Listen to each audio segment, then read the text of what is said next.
This is Life Transformation Radio. Prepare to engage. Seatbelt activated. Download initiated. Your quantum journey of transformation begins in 3, 2, 1. Welcome to Life Transformation Radio. Hi, I'm Rob Actis, best-selling author of The Law of Action, voice actor, business mindset coach, the podcast whisperer, and Mr. Action himself. Here at Life Transformation Radio, we are committed to share more about real life, love, the power of positivity, romance, and of course, laughter. We care about helping others find their internal drive and purpose. We celebrate life's challenges and overcoming them. On the show, my guests are amazing people who are forces for good in the world around them and live a life of transformation. My guest today does just that. Today, Donnie Boivin and I discuss how believe in yourself to build the life you want. So if you want to learn ways to get motivated, achieve more, and get shit done, this is the show for you. Donnie, new friend of mine, 5-time best-selling author and entrepreneur, serves as CEO and founder of Success Champions and Success Champion Networking. He's considered one of the leading global minds on sales, business development, and business growth. He is a community builder at heart. He builds champions, and today he helps small business owners leverage sales and business development to grow and then scale their business through Success Champion Networking, Badass Business Summit, Champions Table Masterminds, and the Champions 90 Challenge. Donnie, welcome to Life Transformation Radio. Rob, what is going on, brother, man? I am so stoked to hang out with you. I really hope that my voice can sound as sexy as yours does. I'm going to work on it, but brother, thanks for having me on. I'm stoked to hang out with you and tell my story and see what the hell turns up. Absolutely. Well, first of all, I want to thank you for your service because I know you were in the Marines for 20 years. Marines for 20 years. No, I wasn't in for 20 years. I was in for four. In for four, and then did 20 years straight commission sales afterwards. Ah, okay. Brenna, you're fired. Your notes are all wrong. Okay, you're not fired. Just kidding. Come work for me. I'll hire you. Okay, no, you're not fired. Okay, good, perfect. All right, perfect. Well, thanks for your service. 4 years, still a lot. Now, did you serve? I never went overseas. Never did. I never went over. So I was in between the wars. So I got out right after Desert Storm. I got in right after Desert Storm, out right before Kosovo took off. So I served in the Clinton era. That'll tell everybody everything you need to know. Only thing I mean by that is there was just no military conflicts that happened. Right. So I did go to Norway. I spent a little time in Ireland, but they were all on military operations, not from a battle zone, if you will. Yeah, if you're going to be in the military, you want to hit it, time it so that there's no world conflicts. So you can just kind of serve and be there. No, I'm going to disagree. You want the world conflict. If you're going to the military, you want, and the only reason is if you serve during my time, your time is going to be miserable as hell. Because all you do is sit back and freaking inventory gear, do training and practice and everything. Not that anybody ever really wants to go to war, needs to go to war. Anything like that's not what I'm saying. I'm saying if you're going to serve, you're going to want to serve where there's action. You can go do something versus sitting back and twiddling your fucking thumbs. Well, plus you're a Marine, so, there's that. Right. So it's like if you can lean, you can clean. Is that kind of what happens? Pretty much. Pretty much.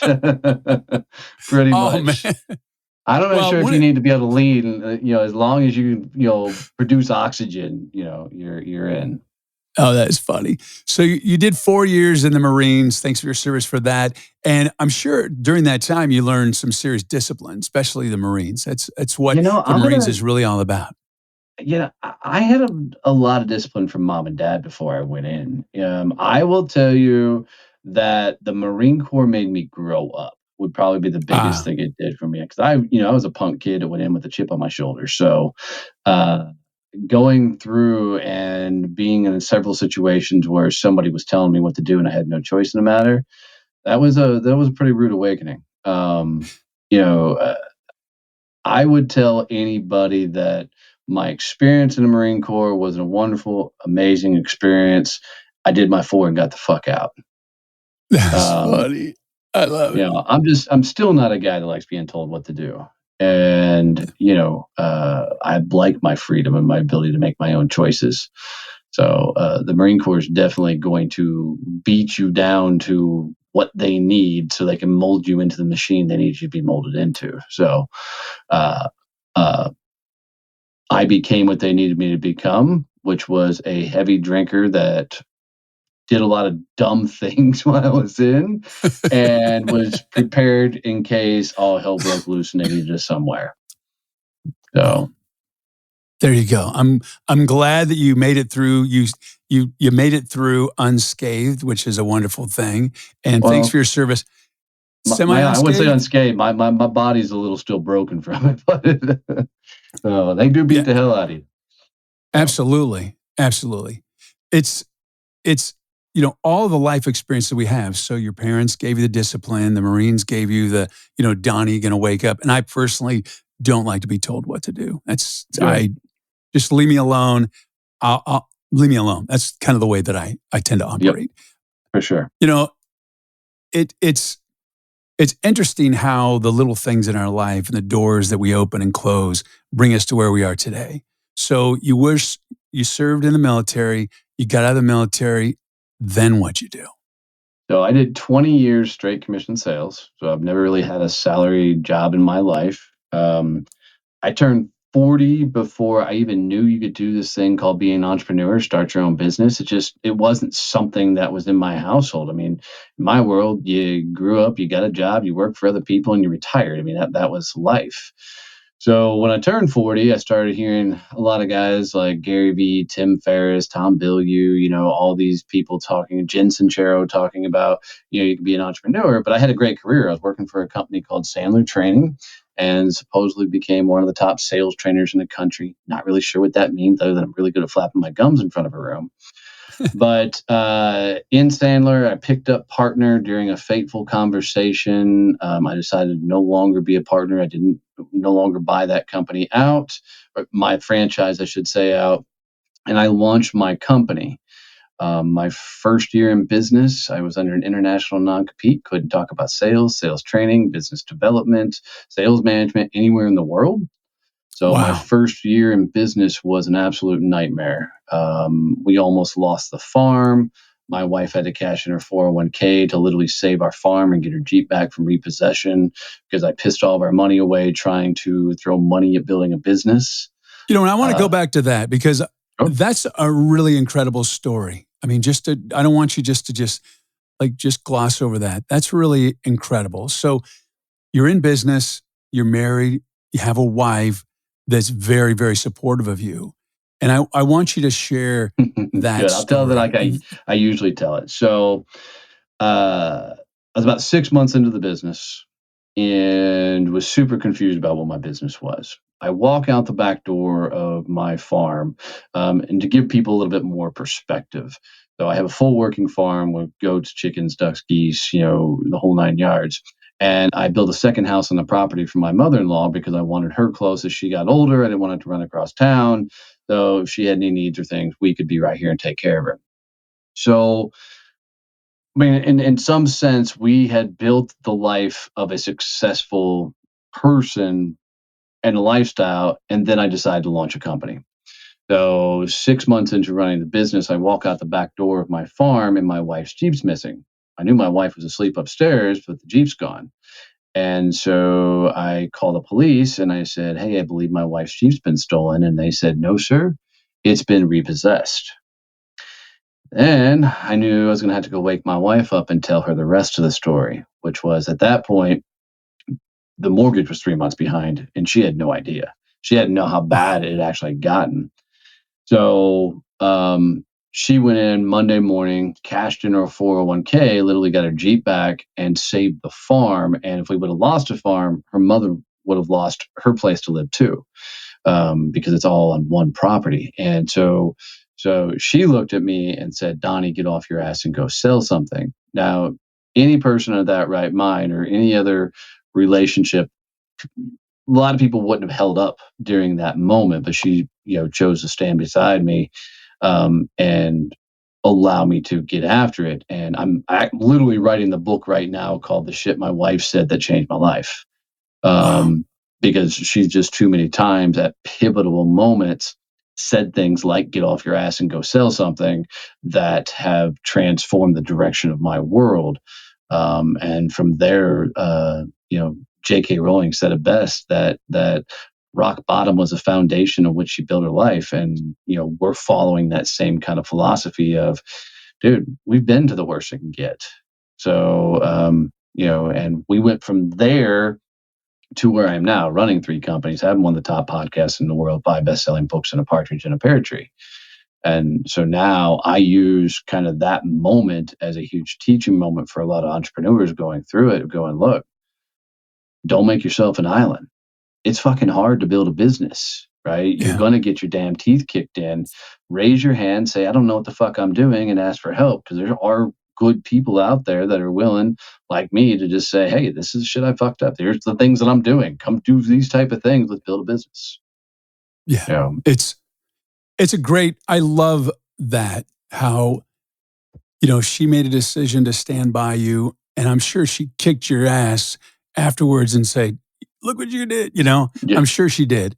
Well, And she'll tell you that being married to an entrepreneur is very much like riding passenger seat in a car doing a couple hundred miles per hour. There's no steering wheel and no seatbelts. yeah, You just hold on to whatever you can grab, exactly. So And, the thing is, there's the losses, and then there's the big wins. It's nice when you get to celebrate the wins with a partner like that. And I for think sure. it's really a testament of your relationship, because a lot of people in that situation, I mean, look, hey, your Jeep got repossessed. We're 3 months back. We're going to lose everything. And a lot of people would say, well, you know what? I'm going to greener pastures. See you, pal. Yeah, And you for figure sure. it out. Yeah, I would say for us both, we're cut from a little bit different cloth. I mean, her parents did 55 years before her daddy passed away. My parents are celebrating 51 or 52 years this year, and still going. So we come from good stock. That's great. And it's gotten fun. So I was just spent 4 days in Atlanta, Georgia, doing a 4-day speaking engagement. And I talk like I talk, like just like I'm talking now, and I'm up on stage, 250 people in the audience, some heavy hitting CEO executives and things. And, I'm telling people, though, that if you're going to try and make it in the entrepreneurial world, you're going to have to eat a lot of shit and screw a lot of things up. And they went to a Q&A session at the end, and this one gal in the back stood up and she goes, "You're my spirit animal." And she goes, the whole room loses it, right? I could not wait to come home and tell Elizabeth that story, that I'd had so much fun up on the stage that, this gal stood up and said, I'm her spirit animal. That was just a cool moment. I couldn't wait to share it with her. That's a wonderful thing. Let's talk about that. So you built this business, but you had a really incredible last few days. Share that, because it was a big win for you. You had some doors open for you that were really, really incredible, and it's a testament to who you are and how you show up in this world. Yeah, I mean, and it's taken me 5 years, and I want people to understand that context, because I think often when we hear people talk about some of these big wins, we often find ourselves in this kind of comparison game of, well, of course they did it because of XYZ, right? So it's taken me 5 years to get to what just happened in this last 4 days. And what happened is, I was interviewed on a podcast called Be a Tactical Leader, hosted by Zach Knight. And Zach and I hit it off really, really, really well, and became fast friends. Zach found out about my Badass Business Summit that we host here in September in Fort Worth, Texas every year. And as soon as we were done with the interview, he immediately bought 2 VIP tickets to attend the summit. So he came out to the summit, and because he bought a VIP ticket, we allowed anybody who bought a VIP to submit a video to be able to speak on our stage. Well, he won one of the 6 spots to get on stage, and so did Taylor, who he brought with him. And so I put Zach and Taylor both on our stage to speak in front and do a 6-minute speeches in front of the audience. And the deal was, of those VIPs, whoever won that kind of stage would come back as a speaker at the summit next year. So Zach and Taylor were both very high on the votes to come back. So they're both going to come speak at the Badass Business Summit next year. Was kind of almost a return to favor. He had this 4 days coming up where he had his mastermind that he runs was meeting. So they started off Monday with a 3-hour workshop of teaching these business owners how to grow and scale their business. And then the next day, there's this thing called Battle Brews, which is an after hours where they bring a lot of small business owners. We did a freaking speech at a small brewery that had a speakeasy in it and stuff. It was so cool. So a bunch of people showed up for that. And then Wednesday morning, so the first workshop was in what's called the Buckhead Club, which is like your hoity-toity business club. Then we were at the speakeasy. And then on Wednesday, that for morning lunchtime, we were in the Queen Tower because there's the King and Queen Towers in freaking Atlanta. So we were in the Queen Tower talking to a bunch of business owners and things there. And then we capped off the night doing at it's called Vetlanta. So they brought in some of the heaviest hitters of veterans in the Atlanta marketplace. And it was at the History Museum for Atlanta. So I got to speak in a history museum to 250 veteran business owners. Did a couple panels there as well. I also did several podcast interviews while I was there. I mean, it was just a frenzy of very, very cool activity and something I've wanted to do for a lot of time. And I just happened to be able to package it up at one go. I'm really, really proud that I got that opportunity. Absolutely. Yeah. It was great. It was fun to watch your posts on Facebook and to see that all unfold and your excitement about it. And what's really cool about that is that the transformations that have occurred just for you to be there and to really realize that you have done the work, you walk your talk, and with momentum and taking massive inspired action, you have gotten the results that you're getting and continue to get. Yeah, I would say 2 things to that. I would have told you when I first started a business that I deserved that room in this time 5 years ago. I can tell you looking back, that guy 5 years ago was a fucking moron and hadn't earned the stripes to be on those stages. The second thing is, as I'm going to challenge the phrase massive action, because I think people get hung up on massive action. I took consistent daily action. That's what allowed me to win. Usually when people hear massive action, they think they got to go do something crazy and obnoxious. And massive action is really a moment of time. You have to take a quick leap of faith right then and there. So for me, I mean, everything that I've done has been compounded interest. I have been putting in the work and time daily, doing the things I need to do to be able to have this stuff happen 5 years into running the company. Yeah, you're an overnight success. Yeah, right. If I took 5 years to be an overnight success. Well, when I talk about massive inspired action, so based on my book, The Law of Action, we talk about decide, plan, and act.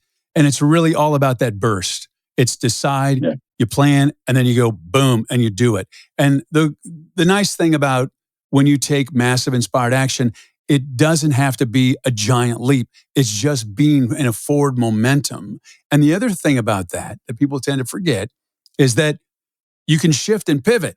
It gives you an opportunity when even if you take a small leap of action, you can shift and pivot. So it's okay to correct and go, oh, that didn't work. Now what do I do? You just want that forward momentum. That's what gets you. Yeah, that's what gets you to your happily ever after. I agree. I'm about to blow your mind. This is something that, so I do my morning walk. So on the farm, 4:00 every morning, I'm out doing a morning walk, pitch dark, usually a podcast playing. It allows me to focus. With my ADHD, I have to be distracted to learn. Why I doodled all through school, right? So one morning as I'm on my walk, they weren't even talking about life, entrepreneurship, or anything. And I don't remember which podcast I was listening to. But the guy said, this is an experiment. And my mind does like it does sometimes and just starts going down all this crazy paths. And then I stopped right in the middle of my walk and went, son of a bitch, life is a damn experiment. And I said, if life is an experiment, there's no failure. We just learn not how to do it. The only time you fail is if you quit. And so I've been Absolutely. teaching this entire philosophy of life being an experiment. You're not failing. You're learning how not to do something, which means you got to go back and try another experiment, another trial, another run at it to figure it out. And the number of people right now that are blowing up my DMs and talking about this whole idea of life being an experiment is when you know you hit the right, vein. And usually for me, if it lights me up when I think about it or I've heard it, I'm like, ooh, that's a path we're going to chase for a little while. So it's been fun putting that out there. Absolutely love it. Yeah. That's a whole nother conversation about entrepreneurs with ADHD. It's, it's a common theme. It's a very common theme. And it's interesting right now. Talk about transformation. There's a nationwide shortage of Adderall at the moment. There was a strike at the Adderall plant, the largest producer of it. And then they fired all the workers.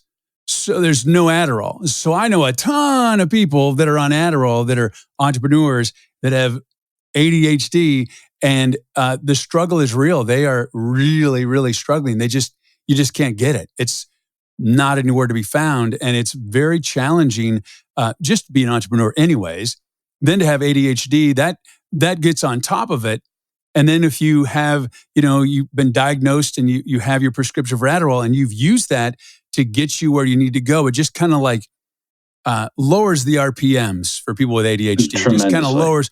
Like, it's amazing because I just got back on Adderall after being on it for a long time, and I was amazed. I'm like, I almost am asleep. It just really calmed me down, and it was amazing. And now I'm counting down the days because I'm like, I have 9 more days. And then there's no Adderall. God knows what's going to happen because I know what it's like in my brain. And I think it's just going to be longer days. That's what I think because it takes us longer to do stuff. So I get extremely frustrated with myself when I'm off Adderall. And for me, I didn't get diagnosed with ADHD until I was 45. So, And as I tell everybody, I said, getting that diagnosis wasn't an excuse for why I was such an asshole growing up, but it's a damn good explanation. And, I will take Adderall breaks every once in a while, just because I want to make sure that's not something that I ever got addicted to or the likes. And let me tell you, I cannot properly function the way I need to the level I need to running a company unless I have Adderall unscrambling my fucking brain. Because there's just too many moving parts and too many things, and I get physically exhausted trying to mentally keep all tabs and all this stuff. It's insanity to me. Yeah, it is. It's interesting how our brain works in that capacity, and like I said, I'm feeling a little anxious right now because I just said out loud, it's 9 days till I don't have anymore, and I have a few friends right now that are just really struggling. They're trying to run their companies. They don't have Adderall, and it's taking a lot out of them. It's, you do the processes and procedures, but I will say one thing about the Adderall is that if you really have ADHD and it is speed, it's an amphetamine and it is speed and it jacks you up. If you really have ADHD, it doesn't jack you up. It calms you way down. It lowers your RPMs, and you're just able to see things a little bit different. The one thing that I saw, I don't know if you see this, but I've been on it for a while, and now that I'm on it, it's fascinating. So I'm like, oh my God, my life is just a freaking mess that I had no idea. Because now I see, because usually I'm the freaking, what do you call it? What's he called? The guy in Warner Brothers cartoon, not, oh man, Tasmanian Devil. Just spin. Yeah, I'm the Tasmanian Devil spinning around here like crazy. And now I'm like, and you don't see everything. And now you're like, oh, there's a project. There's a project. I'll tell you how I tried to explain it to my wife one day, and then she corrected me, the shit my wife said. I looked at her and I said, babe, I feel like I think more. And she laughed and goes, no, you dummy. You don't think more. It's called focus. You're focused on one singular thing for once. Right. And that's the truth is for me, in a way, my therapist, and my therapist is the one who recommended me to go get tested for ADHD. She explained it to me. She goes, "Why do you think you doodled your entire life? You need to be distracted to actually focus." And it's those little things, but I created a ton of coping mechanisms. So when I'm not on Adderall, I'm like the Tasmanian devil and Roger Rabbit did an 8 ball of crack and decided to fucking throw another party in Vegas. That just Yeah. you're constantly firing, going different directions. And for me, I get physically tired trying to capture all the thoughts that are running 10 miles an hour, 10 billion miles an hour, I should say. Yeah, it's funny because I asked And my I do wife agree when I with you first that started on it. Adderall slows you down. I do Yeah, agree with that. yeah. And so it's interesting. I asked my wife and I said, so I don't know if this is working. I seem like I'm better at thinking. And that's exactly what I told her. And she says, continue. It's, Elizabeth says I the go, same and I thing. said, I don't know if it's working. She goes, Yeah. from the outside looking in, it's working. Yeah. And I'm like, oh, okay. Yeah, Elizabeth will tell me the days that I'm not on Adderall. Like if Oh, I'm taking absolutely. like a vacation from it just to make sure I'm not getting addicted to it. She'll look at me and she'll go, "No projects today." I'm like, okay, because I'm notorious when I'm not on it. I'm going to start this project, this project, this project, this project, and none of it's going to get done. I did that Sunday. I didn't take Adderall and I started 25,000 projects in the house. Yep. And I'm like, I'm seeing, and now that I'm back on it and I'm seeing, I'm like, oh, wow. Okay. This. Yep. Yeah. It's pretty crazy. It's transformative when you realize that you have a challenge in your life and then you overcome that obstacle because you actually seek out help. And there is help for people with ADHD. For sure. They can really help you. And a lot of it is, just not the medicine, but also the way you look at things and to realize that we're fucking crazy. Like we really are. The way that we do things doesn't make any logical sense. I look at it this way. It's kind of like watching TV and someone's changing the channels all the time. Like it amazes me that, we're on a podcast and we do podcasts because we're focused for a good amount of time. But our brains with ADHD is that it's like our channel is being changed all the time. It's just all the time. And the fact that we get anything done is incredible. And we do think outside the box. Well, and 100%. And I keep going back to it's an explanation for things. I had former bosses that got frustrated with me because I had this internal switch that somehow I would flip, and all of a sudden I'd blow my numbers up and completely crush and go sell stupid amounts of money. And then, like the next week, I completely turn off the spigot. I didn't notice it, but they would be like, "What the hell are you doing?" And I knew that I'd somehow turn off the spigot when they'd come up and they start talking about, "You've got so much potential, you should be so." I'm like, "The fuck are you talking about?" And then I turn on the spigot, and I'd be the top producing salesperson again. And it was the most bizarre thing. But for me, if I lost interest, if it didn't excite me in the moment, I was out. And that's like an instant turn off. And it was funny. My therapist, she goes, we were in one of my sessions, and she goes, "Do you leave the kitchen cabinets open often?" I'm like, "Yeah, my wife yells at me all the time." And she's like, "You need to go get diagnosed with ADHD." I'm like, "Get the fuck out of here. I don't have anything." She goes, "Go get diagnosed." She goes, "I'll write a letter." I said, "What's the freaking kitchen doors going to do for anything?" And she said, "It's one of the things that I've found that is a high indicator of somebody with ADHD is they literally forget to close the door and they can be staring right at it because their mind's already moved on from the moment." Right. Right. And so I think for a lot of people to understand how our minds are clicking, and some of your biggest achievers in the world have ADHD. So it is somewhat of a superpower if you can learn to harness it. Absolutely.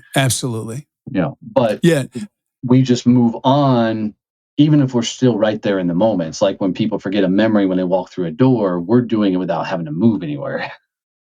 Yeah, absolutely. Yeah, we almost have time machines in our brain. It's kind of like, you think about you work out of the house and I go upstairs to get a glass of water, and I'm like, oh man, I got to do laundry. And I'll start the laundry, and then I start half the laundry, and I hear the dog bark or something, and I'm like, oh, who's at the door? Oh, it's a package. And then it took me 15, 20 minutes to get a glass of water, and I've started multiple projects, and I eventually make my way back to the office and hear alarms going off because I have a very rigorous schedule of what I'm supposed to do now, which really, really helps. And yeah, it's yeah. But yeah, I will say for entrepreneurs in general that it's a beautiful thing as long as you don't allow yourself to get frustrated with how you show up. I mean, I wear my team out because I'm constantly Yeah. like, all right, guys, we're going to do this, we're going to do this, we're going to do this. And we're constantly adding and going. And so most times they're trying to keep up. And then they'll tell me that I throw them a curveball every once in a while because I'll stop for 2 seconds and go, okay, what's your game plan? And they kind of looked at me. They're like, you kind of always come up with a game plan. I'm like, yeah, I know. Your turn. Let's go. What do you got? And because I'm just constantly moving, they're like, yeah, we need to put some time together to figure out. I'm like, nah, screw that. What's step one? What's the first thing we need to do? And then I'll come back at them. And so some of them have learned now that they're going to sit across from me. They always have a game plan in their backup. So because if they don't, we're going to go down the path right now and then build whatever game plan I want to build. So that's why I said my wife always says being married to an entrepreneur is like freaking riding pet shotgun in a car going 200 miles an hour with no steering wheel and no seatbelt. It's kind of the same way being married to somebody with ADHD. Yeah, and we tend to turn on a dime really quick. Like really quick. I will say that squirrel. Yeah. Oh, we absolutely are. Absolutely we are. It's funny because people with ADHD used to have this stigma. And now I love that it's getting more in the mainstream and it's not a stigma and people are talking about it. I mean, you can look on TikTok and you can see, and there's great information and people are embracing it and that, it's a challenge. However, I love the fact that I have that brain because what I'm able to create and to shift and pivot and see things that other people can't see out of the box, I think is a beautiful gift to have. I do. My one struggle with the mainstream right now is everybody's trying to label this as neuro something or I forget what the fuck they call it. And oh yeah, I saw that. I didn't even know what it was. It bored me so much that I didn't even watch the video. Neuro. Yeah, I know what you're talking about. And I'm like, I'm gonna look it up. Why the fuck are you trying to label this a thing?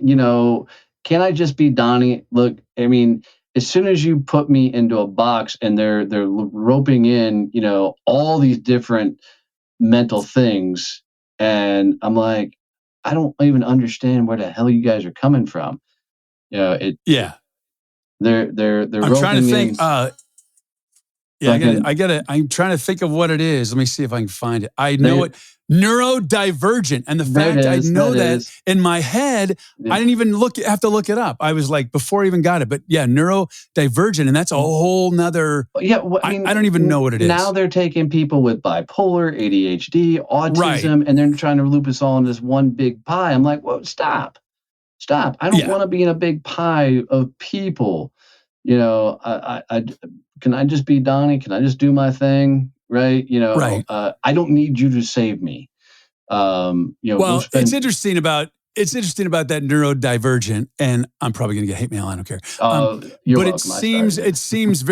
It seems that it's for people that get triggered easy. Because the videos that I've seen, they're like, well, if you know someone who's this, then you should respond to them this way because it affects them this way. And I'm like, I'm an old guy, man. We've been around. I'm in my 50s. I'm sorry, but it's not gonna happen. My favorite video, kind of along this topic, is there's a really, really funny little person comedian. I can't remember his fucking name. But he's hilarious. I know exactly what you're talking about. And he comes out, he goes, and one of his skits is like, you know what pisses me off? Is people who are trying to defend me who aren't another little person. Like, we're good. I can defend myself. And that's how I feel about this whole neurodivergent thing. Like, I don't need you to pick up your sword and shield and fucking try and be my champion. I got me, right? Freaking, We're in a world right now where everybody wants to go save everybody else's shit versus letting people step up and figure it out themselves. Not Yeah. to, That comedian is Brad Williams. yeah, dude, he's fucking hilarious. He's funny. I just saw him the other night. He's got it's called Fun Size. You can check it out on YouTube. It's kind of funny. He's just so funny. And you know what I love about that is the fact that, and this is about, you only fail if you quit. Yep. And just imagine being that size and the abuse that he must take and how he decided that he's not going to quit, that he's going to embrace what life gave him of his size and his stature, and he's going to take his personality and his wit and his wisdom, and he's going to become a stand-up comedian. Yep. And it's not an easy thing to do, and he did it. And I have to say that it's really so inspirational to see him up there. And, I'm sure the first time he did it, he got some sympathy laughs, but he earns his laughs, and he's really funny. And you can tell the only way you can be that damn funny is as you put in the time. So he's getting on these big ass stages and doing these skits and stuff. I mean, he's told that joke 500 times in different freaking smoky little dive bar comedy clubs, perfecting the craft, and he's perfected the craft, and it's brilliant. It's like the guy Tyrion Lannister. I forget his what the fuck is Tyrion's real name? It was on the tip of my tongue. But he refused to take any role that was going to typecast him as an elf or a leprechaun. Oh, you're talking about the guy from Game of Thrones. Yeah, you're talking about the Game of Thrones guy. And then the movie, and then the movie Elf, when he goes, "Oh, you're an angry elf." Yeah. What a great actor he is. Oh, phenomenal.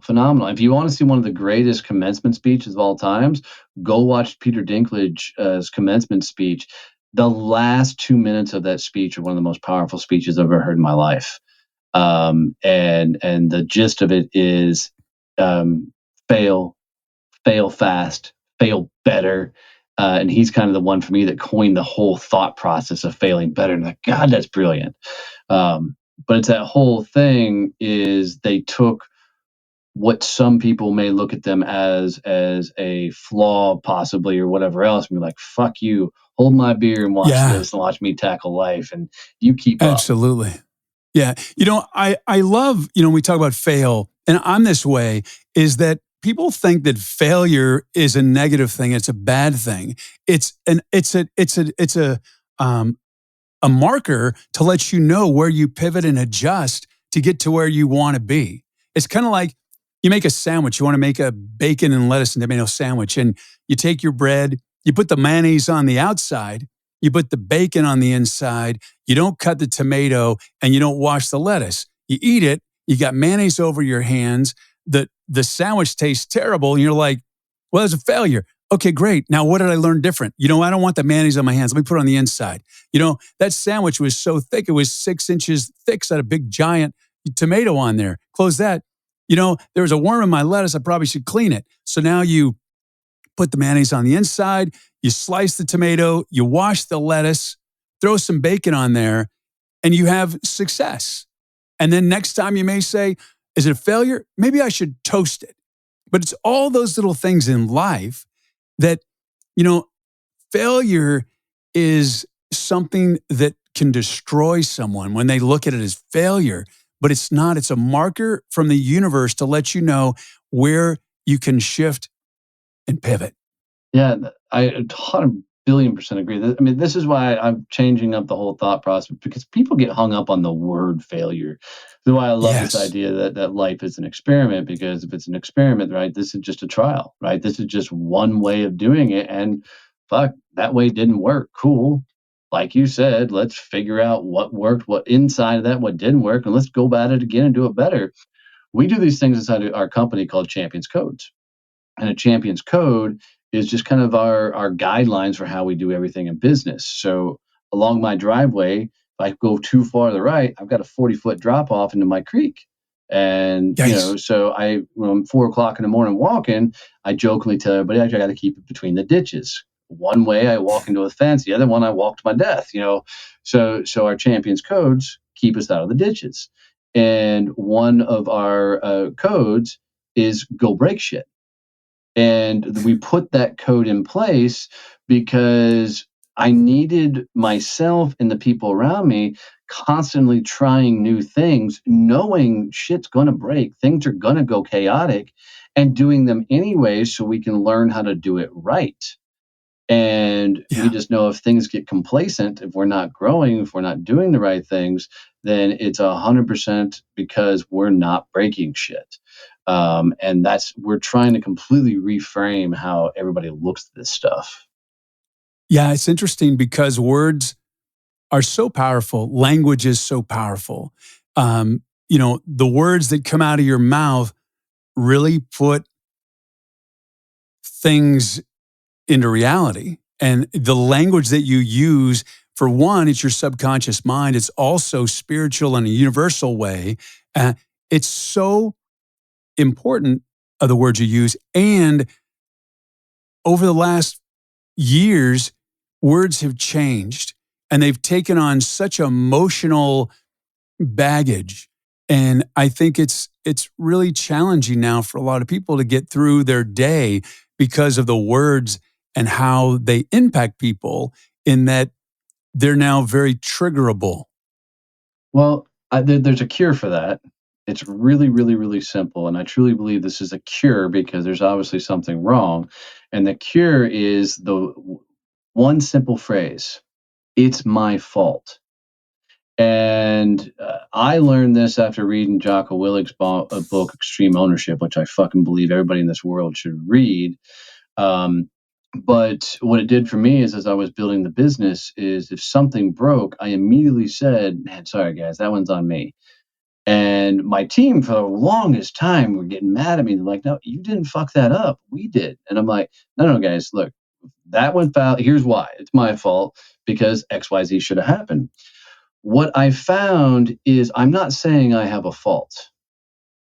I am saying I fucked up something that caused whatever just happened to happen. And the moment I say it's my fault, my brain goes into solution mode. How do we fix it? How do we make it better? How do we do it right? The minute I don't take ownership of that thing and don't say it's my fault, I immediately go to fucking victim mode and start blaming people for what went south. And as soon as I do that, I turn off solution and creative thinking, and I immediately go to see what you did, right? And I had to train my team to, like, guys, when I'm telling you it's my fault, I do believe it's my fault. Somewhere along the line, something I did was the wrong decision that left us to here. And as long as I understand that, always there's a fix, there's a solution, there's a way forward. And if more people would just brace that phrase, it's my fault, we would freaking heal a lot of this stupid shit that's happening in our times. Absolutely. I promised some laughter. And so I was saying, something happens with your team and you're saying, it's my fault. And they're like, well, what is it? I hired you. Yes. That's a real thing. That's a real thing. Yeah. It's my fault. I hired you. That's exactly what happened. So yeah, if it keeps breaking us over and over and over again, that's the final solution is, well, fuck, I shouldn't have hired you. But yeah, that's a real thing. That's a real thing. I know. Hey, man, Donnie, thank you so much for being here today. You got to come back because we could talk about the language and the words fear for another show, but I definitely want to have you back. But thank you so much for being here today. I really appreciate it. Absolutely. And guys, do me one favor. If you got any value out of this, listening to Rob and I talk, and you got one tip you can use, do him a favor and share this out with at least one other person. I can tell you, having my own show, growing my audience is one of the toughest things in the world, but you can help him spread his message by sharing this episode or any other episode of his you listen to with one person who you think would give value. It's like literally walking up and giving him a virtual hug. It'll mean the world to him. It will mean the world to me. Thank you. I got choked up. And if you want to reach Donnie, you should. It's at DonnieBoivin.com. It's BOIVIN.com. And it will be written in the show notes. They're just for you. So, yeah, perfect. Thanks, brother. So I want to thank everybody for being here and listening, your support, and taking time of your busy and precious day to listen. I so appreciate it. Thank you for allowing me, along my very special guest, Donnie Boivin, to touch your heart, move your soul, laugh, and inspire you to live a life of transformation. I'm Rob Actis. Until next time. This is Life Transformation Radio. Download complete.